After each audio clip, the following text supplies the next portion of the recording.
O ito, ito yung sinasabi ni Amy Marcos na ayaw na rin ng palasyo na ituloy yung yung impeachment na yan. O so wala na talaga, mga congressman na lang talaga yung nagpipilit pa. Pero wala pasensya na sa mga komunista na gustong ibusin ang lahi ng mga Duterte. Wala, mahirap talagang talunin kapag taong bayan mismo ang may gusto. Hinala ni Senator Amy Marcos ayaw na rin sa impeachment ng mga senador na maka-administrasyon. Pero giit ng isa sa may akda ng konstitusyon, hindi pwedeng hindi magkaroon ng paglilitis. Nasa frontline na balitang yan, Mian Los Baños. Maraming debate sa paggulong ng impeachment trial ni Vice President Sara Duterte. Duda ni Senadora Amy Marcos kahit mga taga-administrasyon ayaw na ring ituloy ang impeachment trial dahil baka maakwit lang si Vice President Duterte. Mismo yung admin, sa palagay ko, interesado na mawalang bisa na yan. Kasi kinakabahan din na matalo. Aminin natin. Yun lang ang suspecha ko. Iba mas mahirap, mas nakakahiya kapag nagkaroon ng paglilitis at matalo. Una nang inudlot ng Senado ang petsa ng pagpresenta sa articles of impeachment. May umiikot ding draft resolution para ibasura ang impeachment case laban sa bise. Una na itong inako ni Senador Bato de la Rosa pero ayon kay Senator Amy, may iba't ibang bersyon pa ng resolusyon. Tila group effort nga raw ang pagtutulong-tulong ng ilang senador para makahanap ng solusyon na sang-ayon sa batas kaugnay ng impeachment case. Sabi naman ng senadora, walang binabanggit sa kanya ang bise na ipatigil ang impeachment trial. Abogado yun, hindi niyan pag-uusapan. Alam niya, magiging huwes ako Hindi nga, ako nga inaawat magdahan-dahan ka, magjo-judge ko dyan. Ang magbabalik Senadong si Ping Lacson di pa man nakakaupo ay napadalhan na rin daw ng draft na resolusyon. Pero sa tanong na pwede nga bang basta na lang i-dismiss ng Senado ang pagdaraos ng impeachment trial, sabi ni Lacson, hindi nga sila nag-aamta sa impeachment court. Kasi ang pwede lang umakto sa impeachment complaint na matransmit, properly transmitted ng House sa Senate para mag-constitute sila into an impeachment court, yung court mismo. Nanindigan naman si Senator J.V. Ejercito na dapat matuloy ang impeachment proceedings dahil trabaho ng Senado na dinggin ang kaso. I'm in favor of pushing through with the impeachment because sabi ko nga, duty-bound kami. Hindi maibig sabihin for conviction na ako. Diba? And that will give the accused also the chance to... Pero itong pagkakaiba ni excuse me. Itong pagkakaiba ni Jinggoy kay JB. Si JB trapo. Si Jinggoy, alam mo na kagad kung kanino siya kampe. Pero ito, puta maglalaro pa ito. Ito yung mga walang ang loyalty nito nasa kung sino yung nasa kapangyarihan. Kasi tinan mo biktima kayo nitong political persecution, impeachment. Biktima kayo niyan Ang tatay mo biktima niyan. Alam nyo for a fact na ang impeachment, although trabaho yan ng Senate, that's all politics. Kung mahal mo talagang bayan mong Pilipinas at kung ikaw natuto ka sa nakaraan, dapat hindi ka in favor dito sa impeachment na ito. Di ba? Dapat hindi ka in favor sa impeachment na ito kasi alam mo na yung tatay mo pinagkaisahan lang din ng media at saka ng mga oligarko At alam mo na this is a political proceedings. Hindi naman kayo korte talaga na makakapag-convict Tingnan mo kung ano matatanggal sa posisyon yung tao hindi na makakatakbo sa kahit na anong posisyon. O ano ba yung posisyon nung pinatatanggal nyo? Politika. O so anong klaseng hearing to? Politika. O bakit mo i-entertain? Although trabaho mo, pero alam mo na VP Sara, sa tingin mo nagnakaw yan? VP Sara, mga Duterte, sa tingin mo magnanakaw yan? Mga sip-sip kayo dati sa mga Duterte?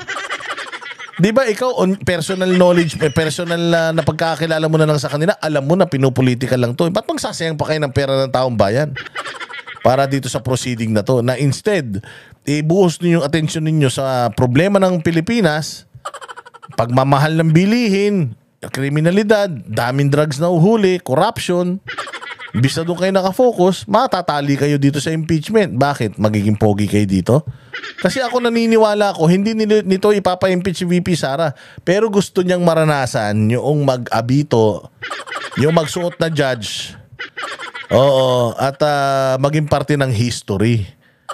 So, trapo talaga ito. Hindi nito i-impeach si VP Sara. Itong mga ganitong muka, walang bayag yan.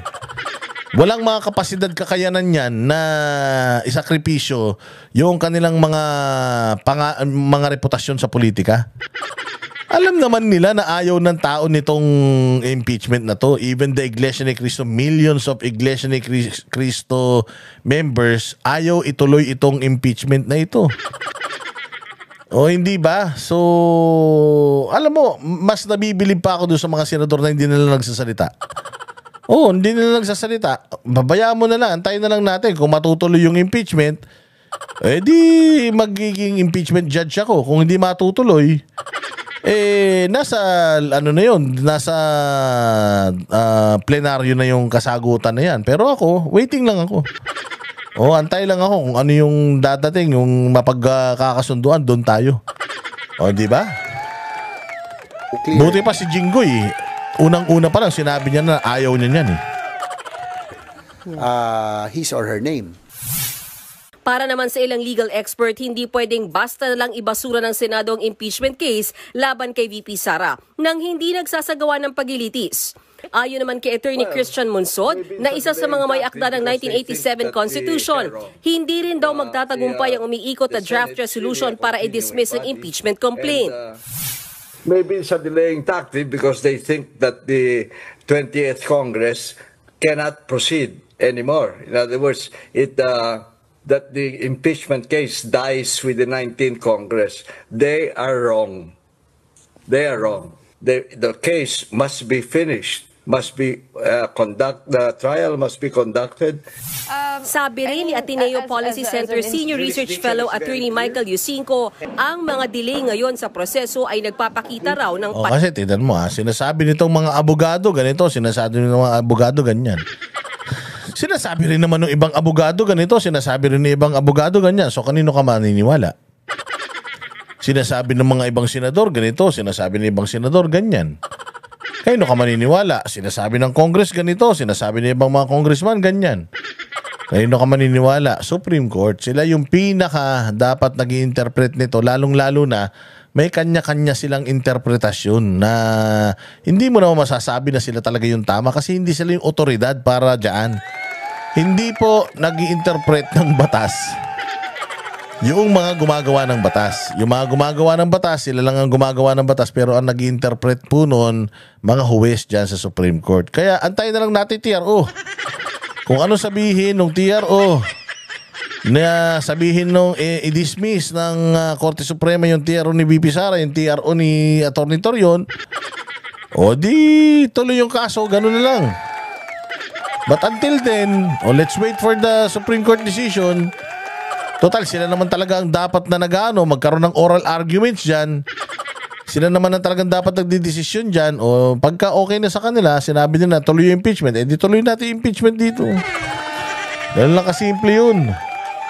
Pero ito yung sinasabi ni Amy Marcos na kahit na ano pang gawin ninyo, hindi na ito since this is political, even the president, even Malacanang doesn't want to get involved or to be involved in this mess. Ayaw na rin nila na matuloy pa ito kasi nga nagkamali na nga sila ng sobra-sobra tapos ganito pa yung mangyayari. Mananalo si VP Sara dito sa impeachment na ito, di mas lalong na-secure ni VP Sara yung 2028 presidential bid niya. Diba? Ingot kasi. Pero anyways, katulad ng lagi natin sinasabi, palakas na po ng palakas ang mga Duterte. May pag-asa pa tayo, 3 taon na lang naman. Yung mga ganyang wala ng kwentang tao na katulad ni Bongbong Marcos, unti-unti na lang na maglalaho parang mga bula yan. Hindi na lang natin mararamdaman. Kapit lang tayo, 3 taon na lang. Natiis natin 3 taon. Actually, hindi nga lang 3 taon natiis natin. Before si Pangulong Duterte, ilang taon yun? 30 years yata yun, close to 40 years. Yung ating tiniis bago tayo magkaroon ng magandang gobyerno sa pamumuno ni Duterte. Ano ba naman itong 3 taon na titiis pa natin? Kayang-kaya natin yan mga bossing. We are made for this. We are Filipinos are tough, we are adaptable. So, ayan na lang natin na gumulong ang bawat araw. Malay naman natin, hindi ba, pagpikit natin, paggising natin, 2028 na naman, magtatalaga na tayo ng bagong leader, baka sakali, natuto na tayo sa nakaraan, hindi na tayo bumoto ng mga kawatan. Ayan, kaya maraming salamat sa inyo, mabuhay kayo. Magkita-kita po tayo ulit sa susunod na vlog. Like and share mga bossing at subscribe din sa mga hindi pa po nakasubscribe. Maraming salamat po. Kami ang boses ng masa, hindi natatakot. Katotohanan lang, di kami nalulunod. Walang bahid ng sismis, lahat ay totoo. Kahit sino ka pa, pag mali ka babanatan ka.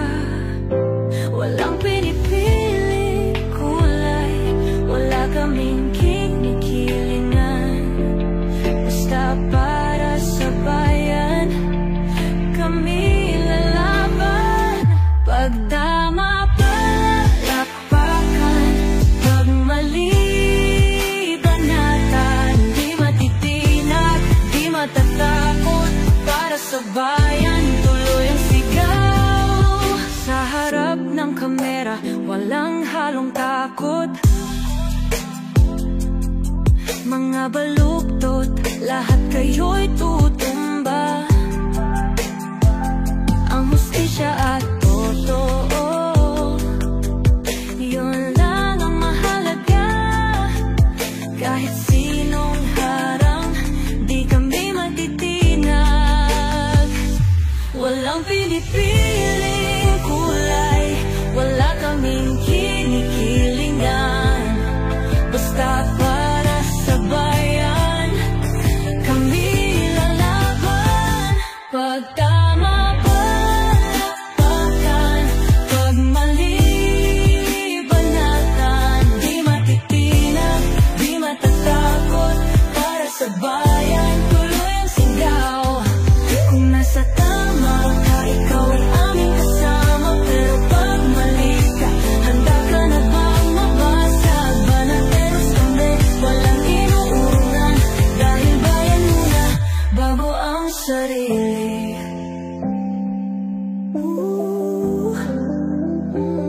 Bago ang sarili.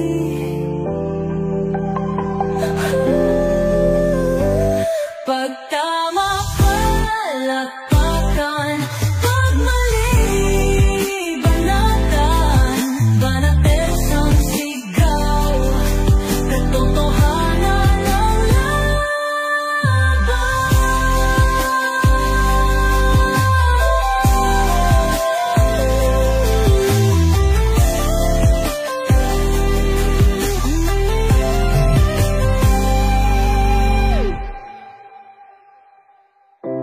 sa harap ng kamera, wala